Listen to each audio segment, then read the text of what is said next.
મધ્યપ્રદેશના મુખ્યમંત્રી ડોક્ટર મોહન યાદવ દ્વારા રવિન્દ્ર ભવનમાં જનજાતીય શિલ્પગ્રામ મહોત્સવ 2025નું ઉદ્ઘાટન। મધ્યપ્રદેશના મુખ્યમંત્રી ડોક્ટર મોહન યાદવે 4 માર્ચ 2025ના રોજ રાજધાની ભોપાલના રવિન્દ્ર ભવનમાં યોજાયેલ જનજાતીય શિલ્પગ્રામ મહોત્સવમાં 2025માં ભાગ લીધો। આ મહોત્સવ રાજ્યની જનજાતીય પરંપરાઓ, સંસ્કૃતિ અને કળાને પ્રોત્સાહિત કરવા માટે આયોજિત કરવામાં આવ્યો હતો। મહોત્સવમાં વિવિધ જનજાતીય નૃત્ય, સંગીત અને શિલ્પ પ્રદર્શિત કરવામાં આવ્યા હતા। મહોત્સવમાં મુખ્યમંત્રી ડોક્ટર મોહન યાદવે રાજ્ય સરકારની વિવિધ યોજનાઓની જાહેરાત કરી।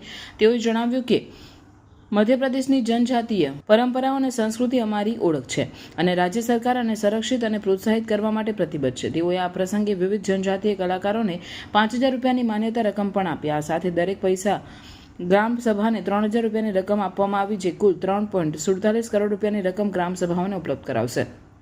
મુખ્યમંત્રી ડોક્ટર મોહન યાદવે ભવિષ્યમાં જનજાતીય આસ્થા સ્થળોની સંરક્ષણ અને વિકાસ માટે રાજ્ય સરકાર સતત પ્રયત્નશીલ છે। આ મહોત્સવ દ્વારા રાજ્ય સરકાર દ્વારા જનજાતીય સમાજની સંસ્કૃતિ અને પરંપરાઓને પ્રોત્સાહિત કરવા માટેના પ્રયાસોને વધુ મજબૂત બનાવવામાં આવ્યા છે। આ કાર્યક્રમો દ્વારા જનજાતીય સમાજના કલાત્મક અને સાંસ્કૃતિક યોગદાનને માન્યતા આપવામાં આવી છે।